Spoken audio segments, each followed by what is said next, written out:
Bana, mambo vipi Tanzania? Karibu sana katika kipindi chako cha Story Now, Story na Wana, Story na Machizi. Leo katika Story Now nimekuletea hichi kichwa. Ni Tony Mkongo. Tuna mada gani mpaka tumeamua kufika kwako? Tuna mada gani mpaka tumeamua kuingia Tunduma leo? Karibu. Tony, mambo vipi? Bwana bomba. Nipaje? Fresh. Harakati. Uzima. Mungu anasaidia bwana. Bwana tu bwana baridi kali Tunduma hii. Bwana wewe. Aisee. Niliambiwa. Mihangaiko hiyo unajua harakati. Yeah. Dada, nashukuru Mungu bwana, ndio mara ya kwanza nimeingia huko. Tu tunaendelea kulisongesha tunajua. Ndio lazima lisonge tena. Yeah. Bwana Tanzania, bila shaka mnataka kujua tumekuja na lipi. Leo tumekuja na mada kuu hizo, mada kumi. Mada ya kwanza tutaichambua kwa ufupi, na mada ya pili tutaichambua kwa urefu ili kujua solution ni. Mada ya kwanza, Tony. Hivi ni kwa nini vijana wengi huwa hawapendi kuziacha familia zao, familia za wazazi wao, yanamaanisha baba na mama, kwenda kujitegemea kivyao? Sasa hivi naona ni vijana wengi sana mtindo huo na unajua wanabaya. Tunaishi katika ulimwengu ambao watu tupo katika kaliba tofauti, ikiwa na maana ya kwamba tumetofautiana kimalezi, na siku zote katika ulimwengu huu au katika maisha tunaishi kila siku, malezi ndio huwa yanamshape mtu au yanamjenga mtu. Unajua yanamwandaa kwa kesho. Yanamwandaa kwa kesho yake. Leo hii tunapoishi mtaani huku, unakutana na mtu ana tabia hizi, yule ana tabia zile, huyu ana tabia zile, yule ana tabia zile. Huu tofauti wa hizi tabia ni zinatokana na malezi husika. Umeona? Wewe leo hii bado kuna vitu unaviamini, kuna misimamo yako unaiamini, na mwingine anakuwa na misimamo yake mingine kutokana na malezi tu. Umeona, mimi tangu mdogo mzazi aliniaminisha kipi? Umeona, mzazi bwana Tony, wewe katika maisha yako bwana, kuna hili jambo moja mbili tatu utakiwa kulifanya. Kuna jambo moja mbili tatu tuko ulifanya. Kwa hiyo unakuta mtu anakuwa vile. Sasa katika swala zima vijana, ili wimbi kubwa la vijana siku hizi ambao unakuta anafikia umri fulani lakini bado anakuwa na ile mentality ambayo ipo ndogo sana. Mimi huwa mara nyingi napenda kuiterm hiyo kama akili ambayo bado haijakomaa.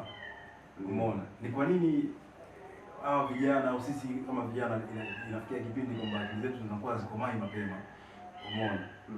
Tunakuwa tunashindwa kupata ule ukomavu wa mapema haswa, na kusema kwamba hapana, mimi kama kijana au mimi kama mtu ambaye naelekea katika utu uzima, umeona, napaswa kuwa na majukumu ambao kuna vitu ambavyo katika maisha bini vitimize.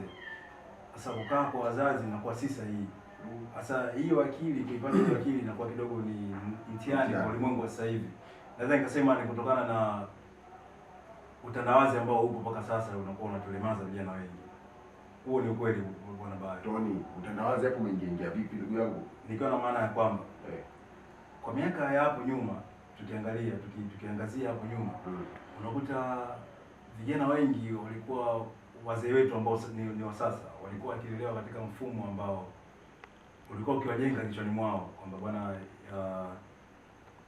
mtu anakuwa anajitambua kabisa kwamba kwanza anakuwa na ile hali ya kujitegemea yeye kama yeye. Umeona? Bila kumtegemea mzazi. Mapema kabisa. Unaamka asubuhi, inabidi ukachimbe viazi mwenyewe, uje ujichemshie pale upate chai. Umeona? Bila kufanya hivyo hakuna mtu atakaye kuandalia chai. Picha inaanzia hapo. Hapo sawa. Umeona? Picha inaanzia hapo. Ni kwamba asubuhi tu, yani ile asubuhi tu akili mwako tu, akili yenyewe tu ina lazima niende shamba. Lazima sio muona mpaka ndio maana mtu kujitegemea inakuwa rahisi. Inakuwa rahisi. Ikifika mchana kadhalika, inakubidi wewe kama kijana uende kutafute kuni. Sawa, hata ukitoka shule una mtu akumuuliza chakula.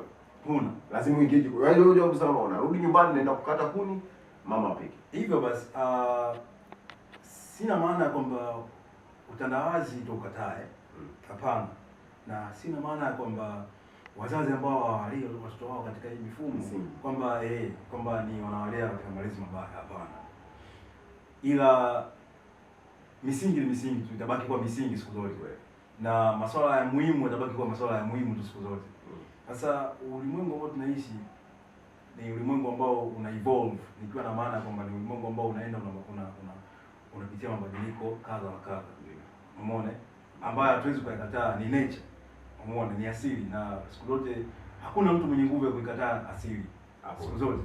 Umeona? Huwezi ukaishi ukasema kwamba hapana, yani kwamba mimi kama mimi. Tunabaki katika mfumo huu tu. Ni jambo ambalo haliwezekani. Umeona? Sasa pale popote kwenye mabadiliko, changamoto huwa ni jambo la kawaida. Sijui unanielewa mpaka hapo? Naelewa. Sehemu yoyote ambayo inakuwa kuna mabadiliko yoyote yale, basi changamoto huwa ni jambo la kawaida. Sasa changamoto hii ni kitu ambacho kimeikumba jamii yetu, hususan Afrika kwa kiwango kikubwa. Ila itakuwa changamoto kubwa tukikubali kuwa ni changamoto kubwa, ila haitakuwa changamoto kubwa endapo tukiziwekeza akili zetu na kuichukulia kwamba hii ni changamoto, lakini kuna namna ya kushughulika. Si umenisoma vizuri hapo. Sasa kiini cha haya masuala yote ili yaweze kukaa sawa, tunaanza katika familia. Familia ndio shina la kila kitu. Kwa hiyo hapa mama, baba ndio watu wa kwanza wanaokubali kuwakumbatia watoto wao wakiwa tayari wameshavuka nje. Haswa mimi na rafiki yangu mmoja, sitopenda kumtaja kwa majina, ila ni rafiki yangu mpaka leo hii tumeshibana sana. Katika makuzi yetu, kipindi tupo primary, tunaingia secondary, mwanzoni kule form 1 form 2. Nimekuwa nikienda kwao mara kadha. Umeona, unajua ujana huu mtu kaenda hapa kwa mwenzako, labda na play video games, labda kushare vitu, labda kucheza mpira na nini. Yule bwana, mimi naweza nikasema na wasifu wazazi wangu, kwa sababu malezi ambayo nimeyapitia mimi ni tofauti kidogo, na wasifu kwa sababu wame kama kijana kama kijana kuna malezi ambayo kwa akili ya utoto ukiwa unayapitia kutoka kwa wazazi unaweza ukahisi kama ni mateso. Kwa akili ya utoto unaweza ukahisi kama ni mateso, lakini amini usiamini, katika haya maisha tunayoishi kuna vitu asilimia naweza kusema 80 vitu vibaya vyote ambavyo sisi huwa tunavipokea kama ni vitu vibaya, basi huwa ndio vitu sahihi kabisa vya kutufanya sisi tuwe watu bora katika maisha, kuiandaa kesho yetu. Sasa mimi kuanzia darasa la 4 kabisa nimekuwa nikiachwa nyumbani kuwasimamia wadogo zangu, kupika na kuhakikisha familia inakaa sawa. Mapema mno. Ile hali mimi nilikuwa naona kama mateso, kwa sababu kwa kipindi kile ulikuwa unajisi bado rika langu au my age mate au watu ambao walikuwa katika rika sawa na mimi, kwa kipindi kile ni watu ambao ratiba zao ilikuwa ni kuamka asubuhi wanaandaa chai na wazazi ukifika muda ambao waende wakacheze mpira, umeona. Lakini kwa upande wangu mimi ikawa ni tofauti kidogo, kwa sababu sijui mzee alipata wapi ile wazo, lakini namsifu la kunikomaza mapema, kwa sababu chukua sufuria Tony, chukua kiberiti hicho, ndio enzi za majiko ya Mchina. Chukua kiberiti hicho, haya hizi tambi zinapandishwa hivi, tambi za jiko. Chukua kiberiti, washa, zungushia hivi, yani maelekezo yote unapewa. Ukiwa unaogopa ule moto, anakukaripia. Si kwa ubaya, ila anakukaripia ili kwamba anakutengenezea ile hali kwamba moto sio kitu cha kupisha kofia. Umeona? Sasa ikaenda hivyo hata katika kufundishwa mapishi, nikawa nafundishwa katika ile hali kwamba nikiwa na uoga na kemewa kidogo nini, nikaenda na komaa hivyo. Ila amini usiamini bado nikaanza kujua kupika katika umri mdogo sana. Ile kitu ilinijenga mno, nikawa ni mtu ambaye akili yangu ilikomaa mapema. Mpaka leo hii mimi ninapokuambia ni kwamba nilitoka kwa wazazi katika umri mdogo mno na kuamua kujiestablish mwenyewe. Hii kitu imenisaidia sana. Sasa yule rafiki yangu tangu kipindi kile tunafanya, yani tupo katika ule uliokuwa, alikuwa akilelewa tofauti na mimi. Yani quite the opposite. Yani kabisa, yani ni kinyume kabisa. Sababu yeye ukienda kule kwamba unakuta katika mfumo ule ambao wazazi wanamwandalia chai asubuhi, wewe fulani, chakula kipo tayari, njoo hapa. Vyombo atoi yeye, vyombo anakuja kutoa msichana wa kazi.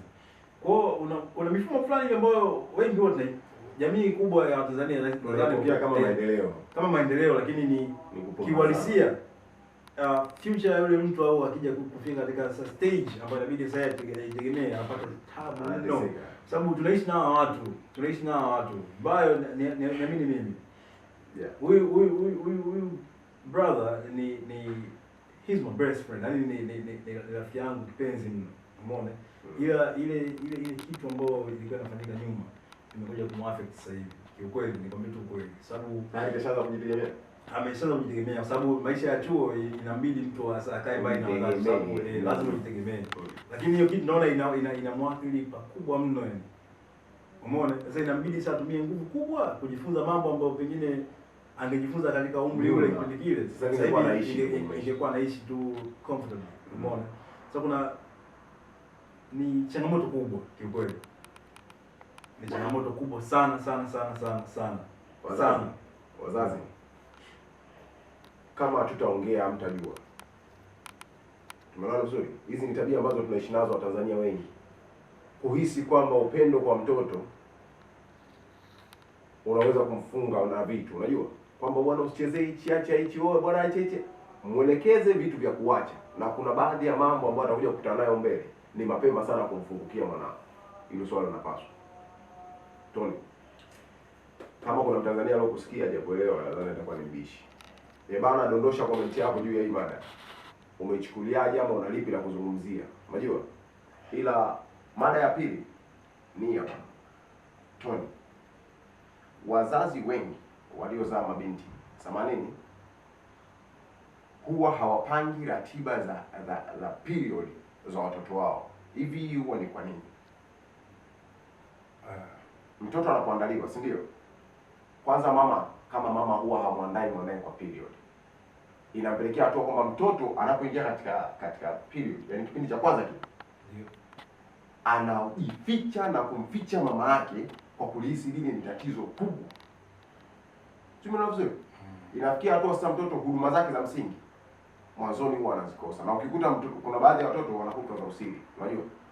Ile issue anaichukulia, anashindwa kumwambia mtu aina yoyote, anajihisi labda ni matatizo ya aibu.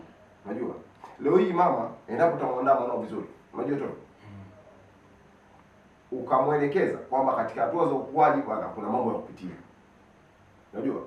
Itakapofikia hatua ile, mama ukiwa rafiki kwa binti yako, lazima mwanao atakwambia vitu. Unajua? Na hisi ilivyo bayo, haya maswala ni mazito aisee, kwa sababu jambo lolote linalohusu ukuaji au mabadiliko ya mwili wa mwanadamu, hususan hawa wenzetu wa jinsia ya kike, inakuwa ni changamoto kubwa, kwa sababu tunaishi katika jamii. Nadhani hii ipo sana katika jamii za Kiafrika. Afrika.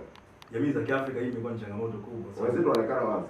Kwa sababu kwanza kabisa inaanza na ile dhana au mtazamo wa kulitazama jambo husika la kupevuka kwa mwanadamu.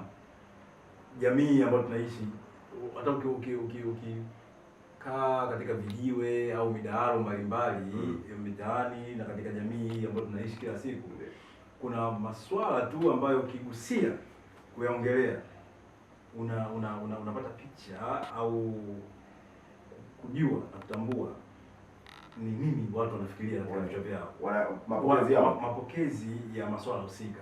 Mfano, nakutolea mfano, nadhani sitotoka nje ya hii mada, ila nakutolea mfano ambao unazunguka humu. Kuna hii dhana au swala la kuongelea au kuwekana wazi au kujulishana na kuelimishana juu la swala zima la kujamiiana au tendo la ndoa. Tendo la ndoa ni si kitu cha ajabu. Ni swala la kawaida kabisa katika afya ya mwanadamu. Sijui unanielewa vizuri. Sasa kwa wenzetu, nchi ambazo zimeendelea, nchi ambazo zimestaarabika,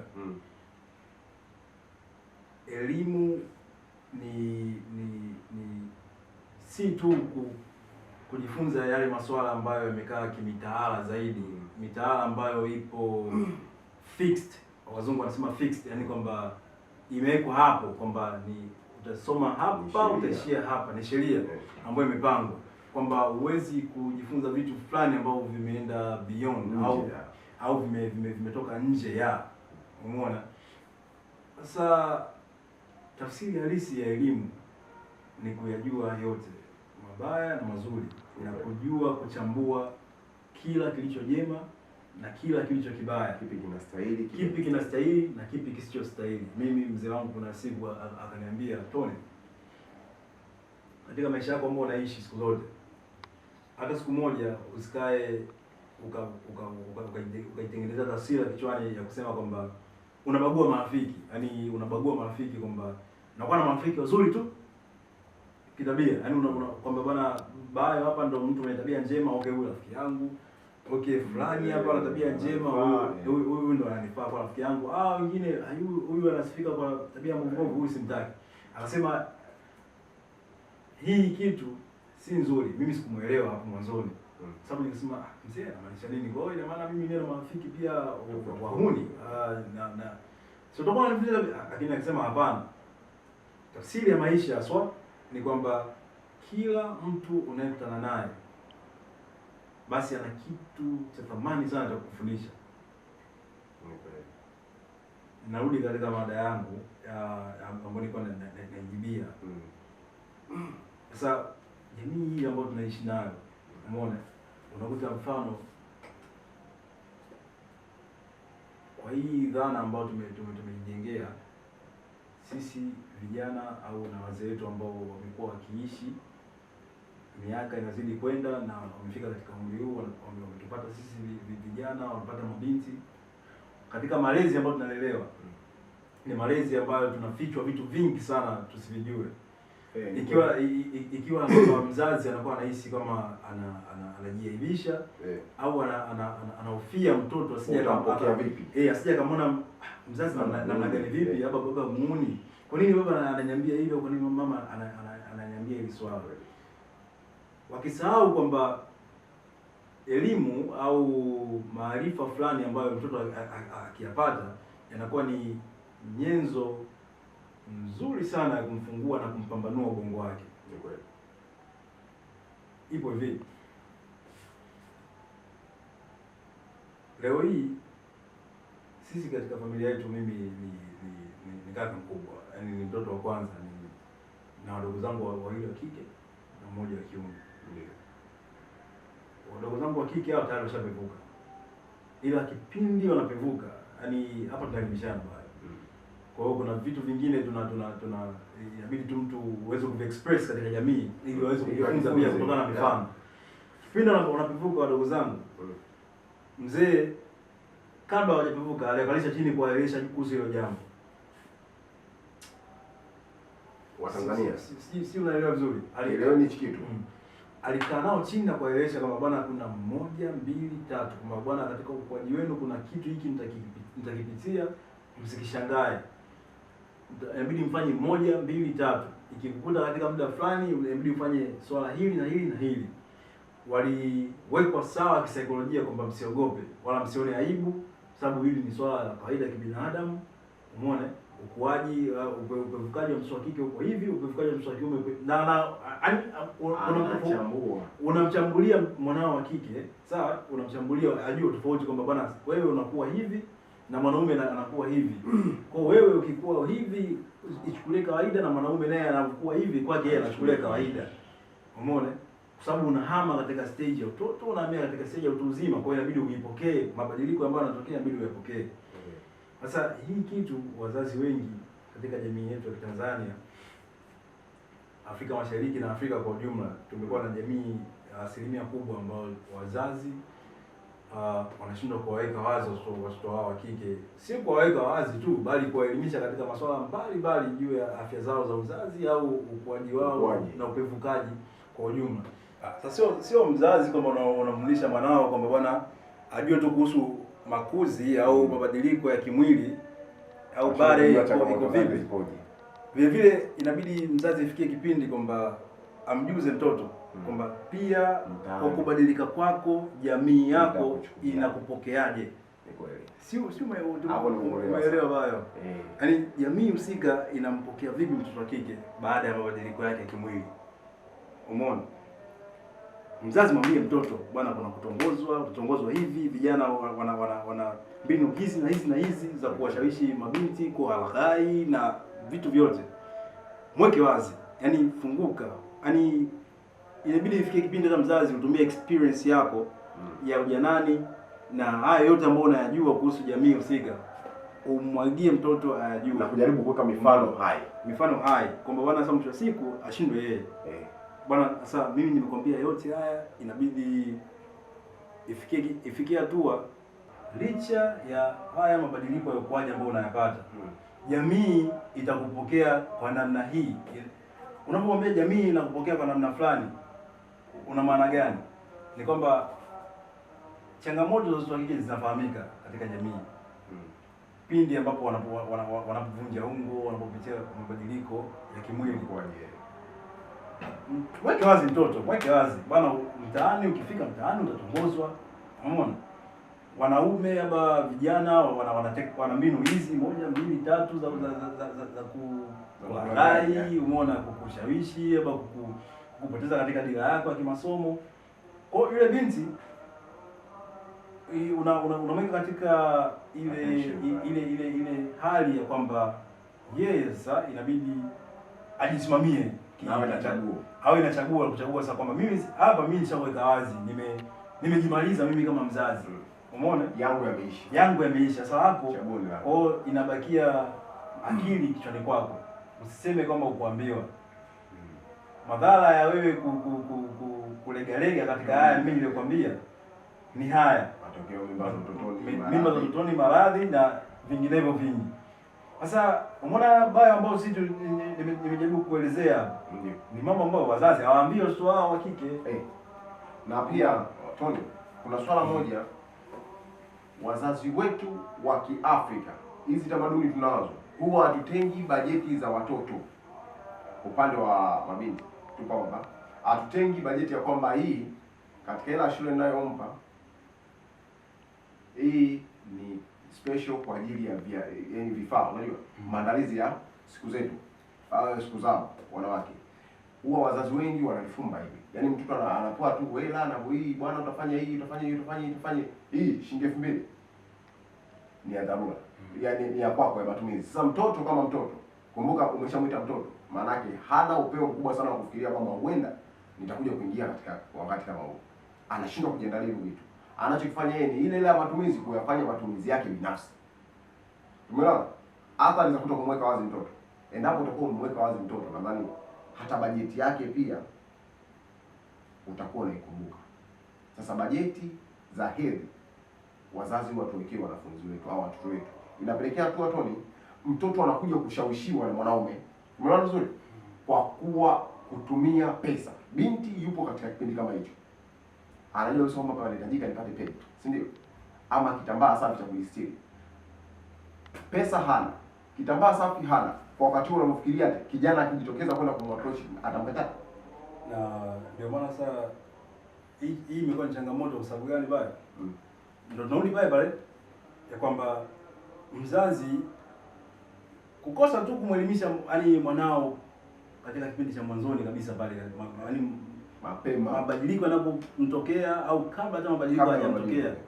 Hii elimu ambayo ulimpa basi ndio hiyo ambayo mzazi mwenyewe tu kitendo cha kumwelimisha tu mwanao wa kike kwamba bwana, mwanangu kuna 1, 2, 3 mabadiliko yako hivi. Ile elimu ile ambayo utampa basi wewe mwenyewe tu automatically mzazi basi utakuwa huru, utakuwa na ile uhuru wa kusema kwamba mwanangu nimwekee budget ya vifaa vyake vya maandalizi.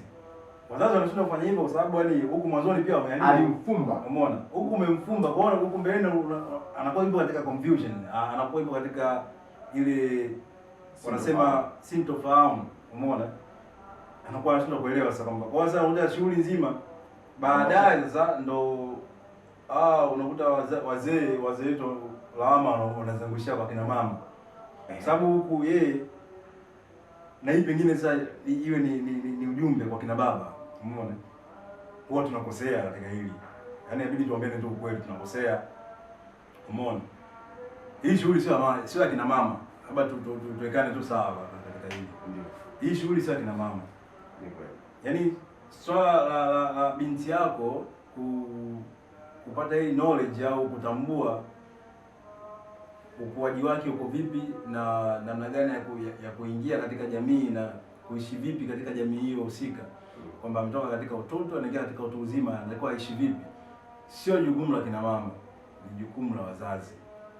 Wazazi maana yake hata wewe mwanaume pia. Wazazi maana yake ni baba na mama. Sasa wewe mwanaume maana yake unavunjika nyuma, unavunjika kando na kumwachia mzigo mwanamama adili na binti yake. Huo ni ujinga. Nitumie labda neno nzuri tu, huo ni ujinga. Umeona? Kwa sababu unaamrisha majukumu yote. Kumbuka mama wewe uliomwacha, unataka ukute dinner tayari, lunch, everything. Sasa leo hii bado atenge muda hapo wa kuja kutoka na binti yake. Wewe baba umesharudi. Baada ya kula na kutulia, umeshapumzika. Unashindwa kuita familia yako na kuzungumzia hivi. Basi mkumbushe, umeshindwa. Mwambie mke wangu muda huu kaa chini na binti yako, hebu mfungue kuhusu 1, 2, 3. Mikakati ya nyumba huwa anaikaga baba. Na ndio maana nyumba isipokuwa na baba huwa inakutendeleka, huwa ni kawaida sana. Baba, simamia hiyo. Mkumbushe mkeo. Kesho na kesho kutwa utakuja kumwona mama ni mjinga pale mwanao atakapoanza kutapika na kuwa kabeba tumbo. Ukija ukimuuliza, mabinti wangekuwa wanafunguka, nadhani makosa tusingekuwa tunayafanya na familia. Kwa sababu kingine ni chanzo cha wazazi kinamfanya binti angukie katika dimbwi la wanaume. Tumeelewana? Unakuta binti ni mtu ambaye anaipenda sana elimu, si ndio? Anakuja na shawishika. Kaa ukijua mafari wawili ya kazi zimoja hata siku moja. Lazima binti yako atashawishika na ataharibu masomo ili kuyashikilia mapenzi. Hakuna kitu kitamu kama mapenzi. Na hakuna kitu kibaya kama mapenzi, kwa sababu unapoyavaa mapenzi na kuyapa nafasi, lazima yateke akili yako na fikra. Huwezi kuchanganya kitu kingine cha aina yoyote. Zaidi ya hayo, elimu yako unaitupa. Elimu ya mtoto wako tu. Ndio hapo inapoanza kuharibika. Na sisi vijana wa kiume wanagodogo chikizi tunakosa elimu kwa wazazi wetu. Wazazi bado mnakosa elimu pia kwa wanaume, kwa watoto wenu wa kiume, kwamba kuambia kwamba binti wa mtu utakapompa mimba 1, 2, kuna hatua za sheria ambazo zitachukuliwa. Tumeona vizuri? Unakuja kujiona ni mwanaume kwamba sitakiwi kumlinda mwanangu wa kiume. Yeye habibi mimba. Kimbilio lile huwa ni hilo. Tona. Wazazi wengi wanahisi kwamba mtoto wa kiume hana haja kupewa elimu kwa sababu waleti tumbo nyumbani. Unajua? Sasa hii nayo imekuwa ni changamoto. Sababu unakuta ndo hii hususan sisi watoto wa kiume. Inapofikia kipindi hapa tupo katika maisha ya mahusiano au maisha ya ndoa. Katika swala kubwa ambalo huwa tunafanya makosa sisi jinsia ya kiume au wakina baba katika machaguzi, niseme machaguzi kwa sababu machaguzi haitakiwi kuwa machaguzi katika uhalisia wake, haitakiwi kuwa machaguzi katika masuala haya. Kipindi ambacho wanandoa wanakuwa wanahitaji mtoto, basi mtoto wa kiume jambo la kwanza kabisa wakimbilia waga wanakimbilia machaguzi ya kuchagua kwamba anahitaji mtoto wa kiume na sio kike. Sababu nyingi ambazo ukizihoji na kutafuta chimbuko la kwa nini jamii kubwa ya watoto wa kiume yaani wanaume tunahitaji watoto wa kiume zaidi kuliko watoto wa kike, majibu ambayo utayapata unaweza ukacheka na unaweza ukaona kabisa kwamba watu tunaishi katika dhana potofu nyingi sana. Uelewa ni mdogo. Kwa nini? Uelewa ni mdogo. Kwa sababu gani? Leo hii bayo kwa mtu mwenye akili timamu na mtu mwenye akili timamu mwenye uelewa wa kutosha, kuuliza wewe swali bayo leo hii. Bayo, katika watoto wewe chaguo lako kubwa ni lipi?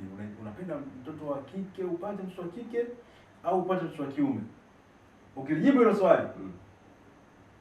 swali I say, yani huyu mtu kama alikuwa amekuweka katika level fulani ya kukuheshimu, hatakwambia na wala utaona reaction yote katika sura yake, lakini kidogo itakuwa imeshuka. Ni kwa nini? Ipo hivi. Ni kwa nini kwanza mtu uchague kuwa na uzao wa jinsia fulani zaidi kuliko uzao wa jinsia fulani zaidi? Hili ni kosa kubwa, na hii ni kitu ambayo pengine sijui ni lini utaiandalia kipindi au vipi. Ni mada pana ambayo leo tukaongea mpaka asubuhi. Umeona? Sasa unafikiria sio unyanyasaji wa jinsia? Unyanyasaji in which sense? Yani kwamba kivipi? Unyanyasaji wa kijinsia unakuwa na tafsiri nyingine mpya, lakini hii tunaweza tukaitafsiri kama unyanyasaji wa kijinsia, sababu haiwezekani mtu ukapata mtoto wa kike ukanuna afu unaona da, yaani wengine wanaenda mbali zaidi na kwanza kujisema hadharani au kwanza kuteta pembeni na ndugu na jamaa na marafiki kwamba kwa nini sijui kwa nini mke wangu anazalia watoto wa kike mfululizo hivi bado ushakutana na hizi situation familia hizi nishakutana nazo, ushakutana na yaani mtu kweli jamaa, yaani sasa hivi bwana, mimi nilikuwa na jamaa wa design hiyo, mimi urafiki naweza nikavunja. Yani unakuja kwangu na nalalamikia kwamba uelewi kwa nini mkeo anakuzalia watoto wa kike mfululizo tu, yaani eti wewe unahitaji mtoto wa kiume. Sasa upumbavu hivi. Unajua kuna wimbi gani na watu ambao wana changamoto ya kukosa watoto katika dunia hii tunayoishi? Ni kubwa. Sasa wewe kama baba au wewe kama mwanaume, sisi wanaume inabidi tubadilishe mtazamo wetu. Umeona?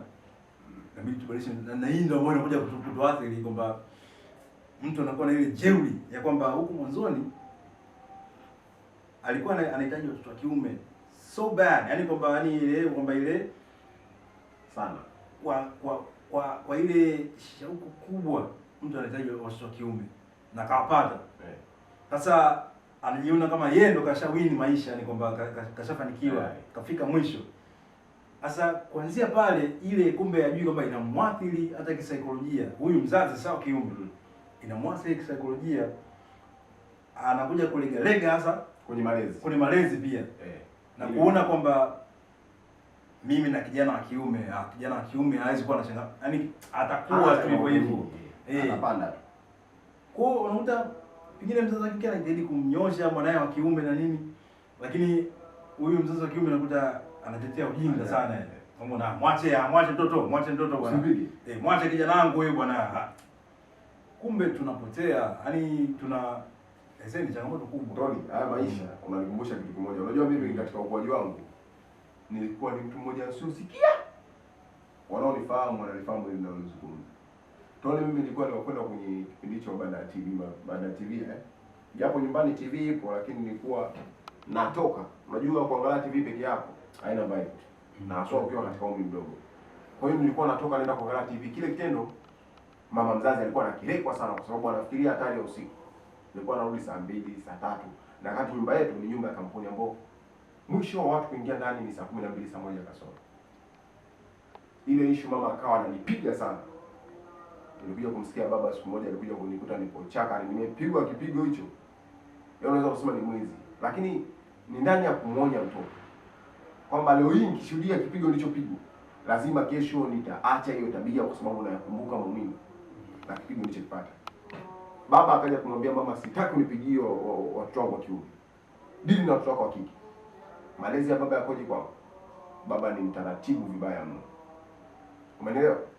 Baba ni mtaratibu vibaya mno. Tony, baba alikuwa ni kweli ni yule mtu wa kunipanga tu. Bwana dogo, kuna 1, 2, 3.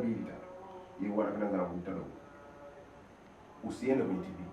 Sitaki hivi. Dogo, hii nyumba ni nyumba ya kampuni. Ukija kuingiwa kuvunjwa, yani yeye alichokuwa anakiweka ni kwenye upande wa kazi yake, analindaje kazi. Kwamba ukija tukiingiliwa, tukivunjiwa, tukija hivyo anaangalia hatari nje. Bila kunijenga mimi kwamba usiku umeficha vingi.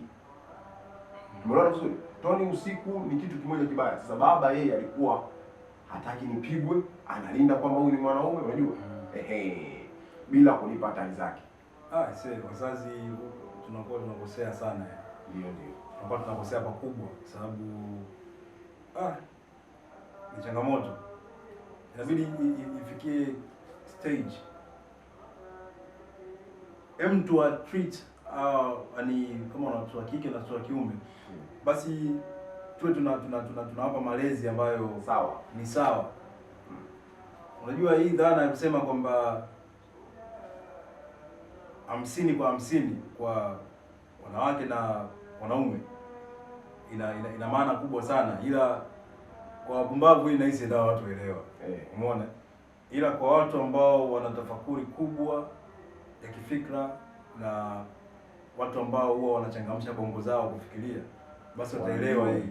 Na hii hasa ndio ambayo italeta hatua au kusogea kwa hatua fulani kijamii au katika jamii ambayo tunaishi, kutoka hatua moja kwenda hatua nyingine, kwa sababu tunaishi katika jamii ambayo mfumo dume katika kila familia 10 lazima ukute familia 9 zina mfumo dume. Mfumo dume ni kitu ambacho kimekuwa kinaleta impact kubwa sana wengi katika maisha katika maisha sasa ya nje huko tunayoishi. Imekuwa sasa ni kitu kibaya sana. Kuna siku moja tulikuwa tunatoka location kushoot, tupo njiani hivi katika kuna msongamano kidogo. Kuna msongamano kidogo wa magari. Mbele kulikuwa kuna mabishano kidogo. Kuna fuso kama limenasa hivi kuna njia. Sasa kuna gari ndogo ilikuwa inataka ipenetrate ili iendelee na safari. Sasa yule ambaye alikuwa katika gari ndogo alikuwa ni mtoto wa kike. Umeona? Alikuwa ni mtoto wa kike. Sasa walikuwa wanafanya mabishano na yule dereva wa ile gari kubwa. Umeona? Kwamba wewe bwana unaniambia nini? Sasa yule na katika mazingira yale ukiangalia ambaye alikuwa anaonekana mwenye makosa ni yule mwenye gari kubwa. Umeona? Huyu mwenye gari ndogo sasa alikuwa akijaribu complease yule mwenye gari kubwa. Tafadhali nakuomba bwana nipite hapa kwa sababu unasababisha foleni huko nyuma. Umeona? Sasa huyu mwenye gari kubwa kutokana na ni mwanaume alafu yupo na wenzake, alafu unajua ile kwamba akawa anamtolea maneno yasiyofaa yule mtoto wa kike na kumtukana matusi ya nguoni na nini, yani in short alikuwa anamdhalilisha kwa tafsiri nyingine, kwa sababu kwa watu wa pembeni manake ile pale ulikuwa inaonekana kama yule mtoto wa kike yuko chini, umeona, huyu mwanaume ndio yuko juu kwa sababu tu ya jinsia yake, umeona, kwa sababu alikuwa yule dereva amefikia mbali na kwanza kumshutumu yule mwanamke kutokana na jinsia yake. Si unanielewa kubaya?